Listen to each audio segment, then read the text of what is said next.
Yes, welcome to Next Level School. আজি মই class 10 অসমীয়া সাহিত্য চয়নিকা পাঠ্যপুথিৰ গ্ৰুপ বিৰ এটা কবিতা ধৰ জাৰু ধৰ বাই।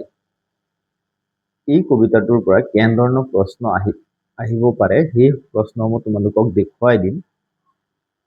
বা হাফ ইয়াৰলি 2024ত আহিবলগীয়া এটা চেপ্টাৰ ধৰ জাৰু ধৰ বাই।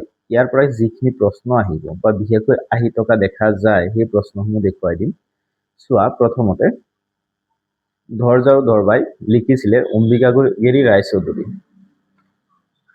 ইয়াৰ পৰা আহিব লগা প্ৰশ্নসমূহ তোমালোকে প্ৰথমে এই চিন্দিয়াসমূহ চাই ল'বা।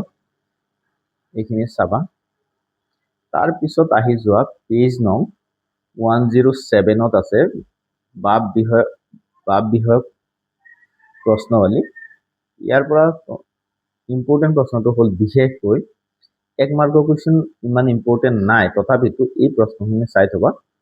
অতি চমুকৈ উত্তৰ দিয়া অম্বিকাগিৰি ৰায়চৌধুৰী কি আখ্যা দিয়া হৈছিলে সেইটো চাবা।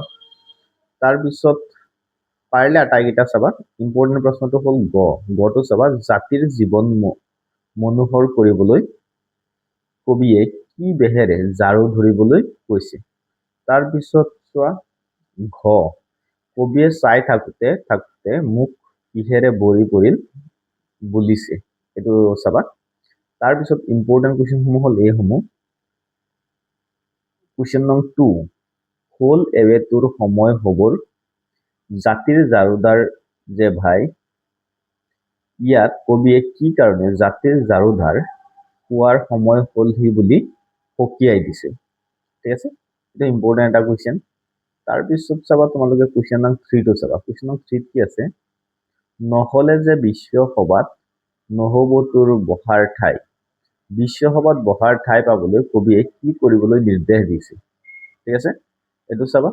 আৰু এটা প্ৰশ্ন আছে ব্যাখ্যা কৰা। ইয়াৰ পৰা তোমালোকে চাবা